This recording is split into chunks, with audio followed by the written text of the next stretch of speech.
Hello friends, welcome to our YouTube channel.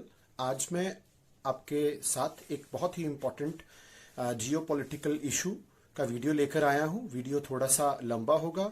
मेरी सब audience से रिक्वेस्ट है, थोड़ा सा पेशेंस के साथ देखिए। ये प्री मेंस इंटरव्यू तीनों के व्यू पॉइंट से बहुत ज्यादा इंपॉर्टेंट इशू है और अपकमिंग पीसीएस एग्जीक्यूटिव एग्जामिनेशन के मेंस में या ऐसे राइटिंग में या इंटरव्यू में मैं इसमें से डायरेक्ट क्वेश्चंस को एक्सपेक्ट कर रहा हूं। So have patience and listen to the video properly. कुछ दिन पहले न्यूयॉर्क टाइम्स के अंदर एक खबर छपती है, Trump will withdraw from Open Skies arms control treaty, जिसमें यह बताया गया कि प्रेसिडेंट ट्रंप और उनके ऑफिशियल्स ने यह डिसाइड किया है कि हम रशिया को यह इन्फॉर्म कर देंगे कि हम ओपन स्काईज ट्रीटी, जो कि आज से 30 साल पहले 3 डेकेड्स पहले नेगोशिएट की गई थी, हम उसमें से विड्रॉ कर रहे हैं। ये एक ऐसी ट्रीटी है जो कि सेंसर इक्विपमेंट के साथ इक्विप्ड सर्वेलेंस प्लेन्स को, नजर रखने वाले एयरक्राफ्ट्स को दूसरी कंट्री की टेरिटरीज के ऊपर फ्लाई करने की परमिशन देती है ताकि मिलिट्री एक्शन के ऊपर नजर रखी जा सके। नेक्स्ट, ये ओपन स्काईज ट्रीटी क्या है? ओपन स्काईज ट्रीटी 1 जनवरी 2002 को फोर्स में आती है। इसमें इस समय 35 पार्टीज हैं और ये treaty unarmed aerial surveillance flights allow करती है एक देश द्वारा दूसरे देश की पूरी टेरिटरी के ऊपर। इससे म्यूचुअल अंडरस्टैंडिंग बढ़ती है, कॉन्फिडेंस बढ़ता है सब पार्टिसिपेंट नेशंस का, और मिलिट्री फोर्सेस के ऊपर एक ट्रांसपेरेंट मैनर में नजर रखी जा सकती है। और ये एक इंटरनेशनल एफर्ट है जिससे मिलिट्री फोर्सेस और उनकी एक्टिविटीज के साथ जुड़े हुए कामों में ओपननेस बढ़े, ट्रांसपेरेंसी बढ़े। इसमें जो देश दूसरे देश के ऊपर फ्लाई करना चाहता है उसके लिए पूरा एरिया एक्सेसिबल होता है, चाहे वो मेनलैंड हो, चाहे वो आइलैंड्स हो, चाहे वो इंटरनल और टेरिटोरियल वाटर्स हो। तो पूरी की पूरी टेरिटरी ऑब्जर्वेशन के लिए एक्सेसिबल बनानी पड़ती है। ऑब्जर्वेशन फ्लाइट्स को सिर्फ और सिर्फ फ्लाइट सेफ्टी के कारण रिस्ट्रिक्ट किया जा सकता है। नेशनल सिक्योरिटी का बहाना बनाकर भी ऑब्जर्वेशन फ्लाइट्स को रिस्ट्रिक्ट नहीं किया जा सकता। नेक्स्ट हम लोग ये बात करेंगे कि इस ट्रीटी की मेन प्रोविजंस क्या हैं। 4 प्रोविजंस के ऊपर बात करेंगे। नंबर 1, जो ऑब्जर्वेशन एयरक्राफ्ट है वो या तो ऑब्जर्विंग पार्टी या ऑब्जर्व्ड पार्टी, डिपेंड करता है ऑब्जर्व्ड पार्टी की चॉइस के ऊपर, प्रोवाइड कर सकते हैं। और जितने भी ओपन स्काईज एयरक्राफ्ट होते हैं और उनके जो सेंसर्स होते हैं उनको स्पेसिफिक सर्टिफिकेशंस हासिल करनी पड़ती हैं, प्री फ्लाइट इंस्पेक्शंस से गुजरना पड़ता है ताकि ट्रीटी के स्टैंडर्ड्स के साथ वो कंप्लायंट रहें। नंबर 2, इनके ऊपर वीडियो सेंसर्स हो सकते हैं, ऑप्टिकल पैनोरामिक सेंसर्स हो सकते हैं, कैमराज हो सकते हैं डे लाइट फोटोग्राफी के लिए, इंफ्रारेड लाइन स्कैनर्स हो सकते हैं डे लाइट कैपेबिलिटी के लिए, सिंथेटिक अपर्चर राडार्स हो सकते हैं day night all weather capabilities के लिए। और फोटोग्राफिक इमेज क्वालिटी इस तरह की परमिटेड है कि मिलिट्री इक्विपमेंट को पहचाना जा सके।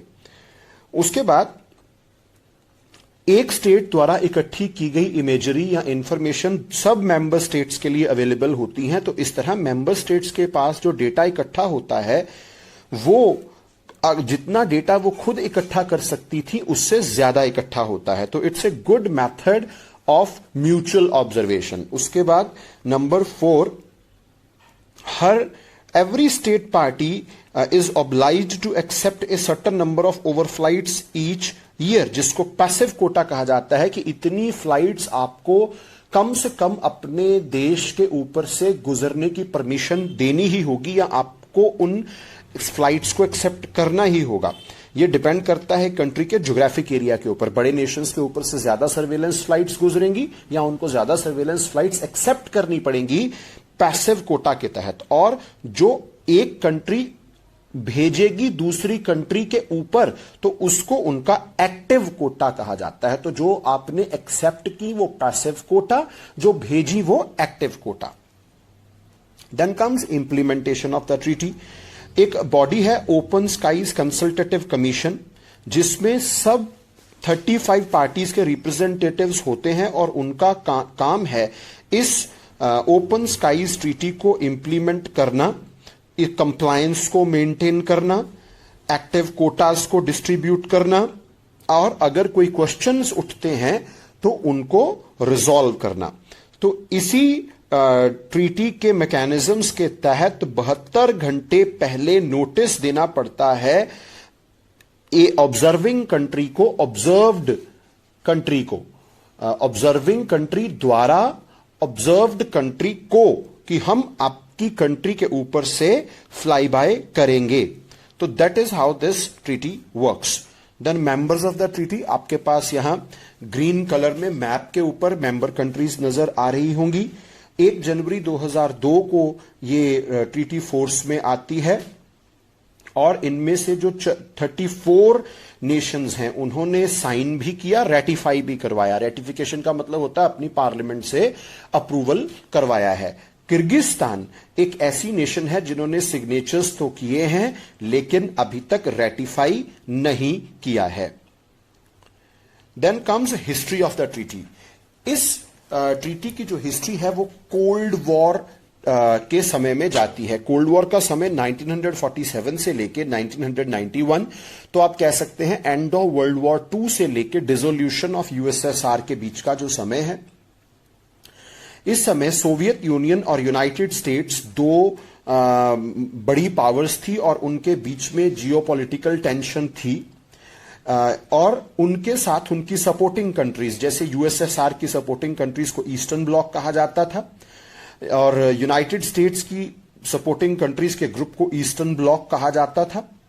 ये उस समय सुपर पावर्स के बीच में एक डायरेक्ट वॉर की बजाय एक दूसरे को टेक्नोलॉजिकल फ्रंट के ऊपर, एक दूसरे को प्रॉक्सी वॉर्स के थ्रू, प्रॉक्सी वॉर का मतलब होता है कि अगर एक नेशन यूएसएसआर के ऊपर हमला करेगी तो यूएसए खुद उससे यूएसएसआर से नहीं लड़ेगा, उल्टा बाहर से उस नेशन को सपोर्ट करना शुरू कर देगा। तो इस तरह से प्रॉक्सी वॉर्स इन्होंने एक दूसरे के खिलाफ उस समय लड़ी।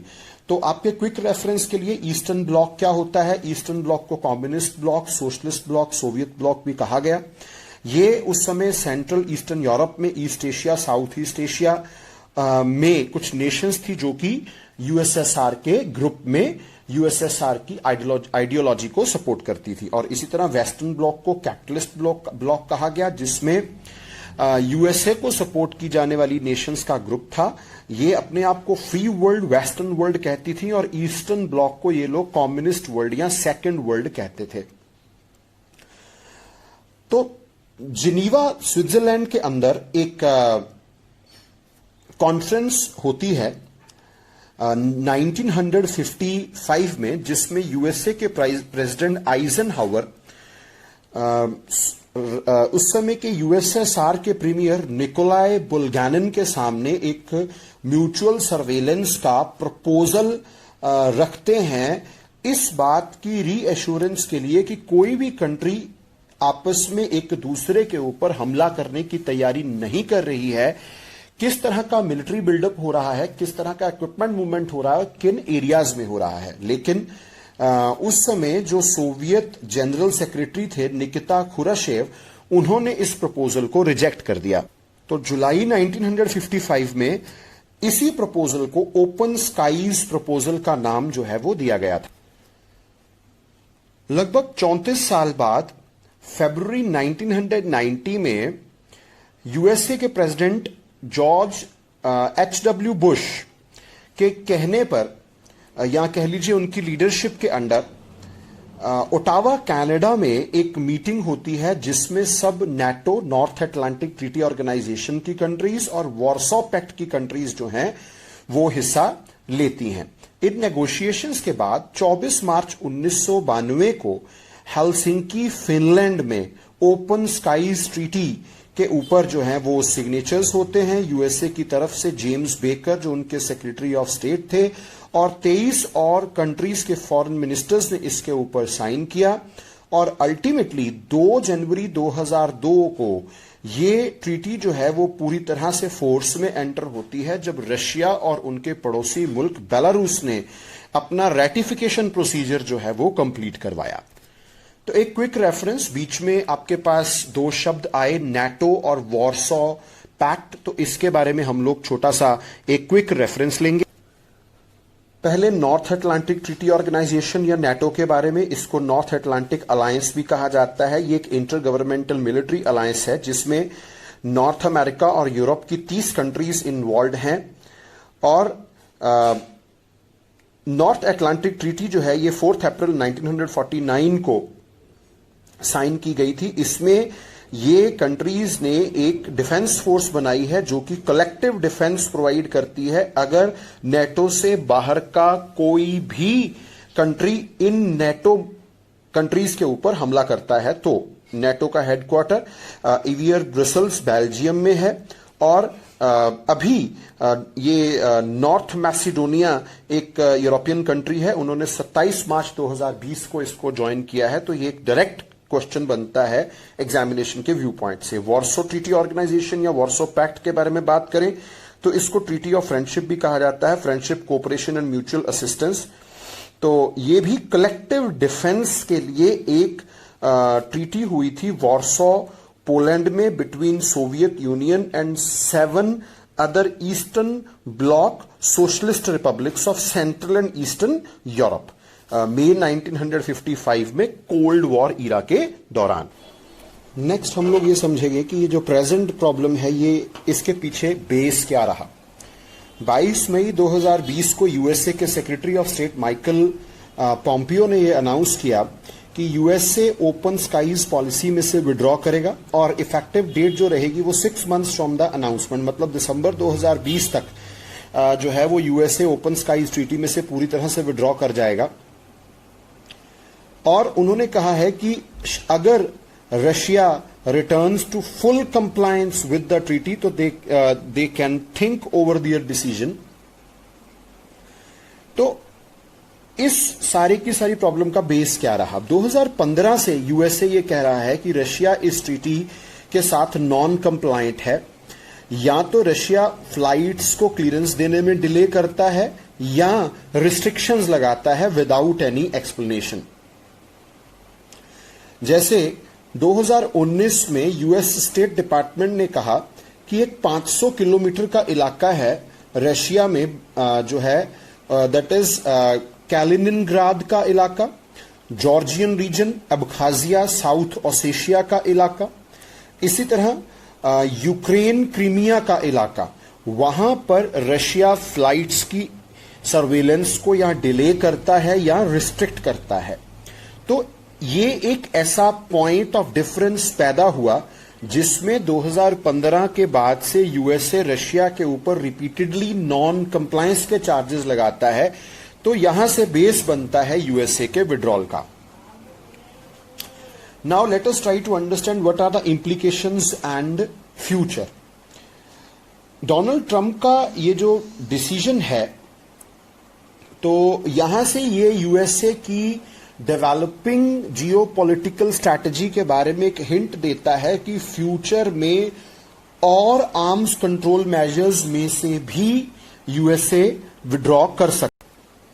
अब इस सारे विड्रॉल में से हमें एक फ्यूचर में डेवलप होती हुई जियोपॉलिटिकल रेस के बारे में भी नजर आता है, चाइना एंगल। ट्रंप एडमिनिस्ट्रेशन ने ये रिपीटेडली कहा है कि चाइना को इस तरह के आर्म्स कंट्रोल अरेंजमेंट्स में शामिल करना चाहिए और यूएसए रशिया की जो ट्रीटीज हैं ये यूएसए के रास्ते में ऑब्स्ट्रक्शन है कि वो चाइना को इफेक्टिवली इस तरह के अरेंजमेंट्स में इन्वॉल्व कर सके। तो शायद ये जो ग्रोइंग टेंशन है बिटवीन यूएसए एंड चाइना ये नया कोल्ड वॉर ईरा है, ये नया जियोपॉलिटिकल सिचुएशन है और यूएसए के इस तरह के मूव्स चाइना को इस तरह के आर्म्स कंट्रोल मेजर्स के अंदर इंक्लूड करने के रास्ते को क्लियर करेंगे। चाइना के ऊपर एक जियोपॉलिटिकल प्रेशर बनाने की कोशिश है, ये इसका फ्यूचर हो सकता है। तो यहां से हम ये भी इंटरप्रेट कर सकते हैं कि इंटरनेशनल कंपटीशन जो है अब वो इंडो पैसिफिक रीजन में यूएसए चाइना के बीच का जो इलाका है, इंडो पैसिफिक ओशन का इलाका, उस तरफ शिफ्ट होता जा रहा है और यूएसए चाइना के साथ डायरेक्टली आर्म्स कंट्रोल अरेंजमेंट्स के अंदर एंगेज होना चाहता है। यूएसए के इस तरह के मूव्स के एविडेंसेस और भी हैं, जैसे पेरिस एग्रीमेंट जो कि क्लाइमेट के साथ डील करता है, उसमें से यूएसए का विड्रॉ कर जाना, ईरान न्यूक्लियर डील में से यूएसए का विड्रॉ कर जाना। इसी तरह फरवरी 2021 में new start nuclear arms control agreement के नॉन रिन्यूअल के हिंट देना ट्रंप एडमिनिस्ट्रेशन द्वारा, ये एक नई तरह की डेवलपिंग फ्यूचर जियोपॉलिटिकल इंक्लिनेशन के बारे में हिंट्स हैं। यूएसए ने रिसेंटली 2 अगस्त 2019 में intermediate range nuclear forces treaty में से भी विड्रॉ किया। यह ट्रीटी यूनाइटेड स्टेट्स और सोवियत यूनियन के बीच में 1987 में साइन की गई थी, जिसमें ये दोनों नेशन इंटरमीडिएट रेंज और शॉर्ट रेंज की लैंड बेस्ड मिसाइल्स जो कि न्यूक्लियर कैपेबल होंगी उनको एलिमिनेट करेंगी, लेकिन इसमें सी लॉन्च्ड मिसाइल्स कवर्ड नहीं थी। और न्यू स्टार्ट ट्रीटी, इसमें से पोटेंशियल विड्रॉल यूएसए का नजर आ रहा है। The new Strategic Arms Reduction Treaty, it entered into force on 5th February 2011. The New START Treaty between Russia and USA imposes a ceiling, मतलब एक limit, on operational strategic nuclear weapons of 700 launchers and 1550 warheads each. तो ये strategic nuclear weapons आमतौर पर जैसे intercontinental ballistic missiles हैं, ये बहुत लॉन्ग रेंज के वेपन्स ऑफ मास डिस्ट्रक्शन होते हैं। तो इनके नंबर को लिमिट करना है। 2010 में ये सारी प्रैक्टिस शुरू होती है और ये 2021 में लैप्स होगी। और यूएसए ने कहा है कि अगर चाइना को इन ट्रीटीज के अंदर इंक्लूड नहीं किया जाता तो चाइना अपना न्यूक्लियर स्टॉकपाइल डबल करेगा। तो यूएसए का यहां से भी पोटेंशियल विड्रॉल नजर आ रहा है। तो इस ओवरऑल टॉपिक के ऊपर जो मेरी पर्सनल थॉट है वो ये है कि along with US exit from other major arms control treaties, this move reveals a disconcerting pattern of pointless hostility to treaties which will make future accords more difficult to negotiate. तो दुनिया में arms race को control करने के लिए अगर future में कोई अकॉर्ड्स होती हैं तो यूएसए का इस तरह का एटीट्यूड जो है वो दुनिया को अनसेफ बनाएगा। चाइना, यूएसए और रशिया का जो इस समय ट्राइपोल डेवलप हो रहा है, इनके बीच में अगर अच्छी आर्म्स कंट्रोल ट्रीटीज नहीं होती तो it is going to endanger the future of the world in a big way. Video के बीच में 3 रेफरेंसेस आए हैं, Kaliningrad, Crimea Ukraine, Abkhazia Georgia. तो इन तीनों के मैप्स आपको इन स्लाइड्स में नजर आएंगे। आई होप आप लोगों ने वीडियो के अंदर दी गई सारी इंफॉर्मेशन को अच्छी तरह से सुना होगा। अगर आपको इस वीडियो के रिगार्ड में कोई भी इश्यू आता है, आप मुझे कमेंट बॉक्स में जरूर ड्रॉप कीजिएगा। Keep visiting our channel, keep liking our videos and keep spreading the good knowledge to maximum possible students in shortest possible time. Thanks a lot, stay safe, stay inside, have a good day.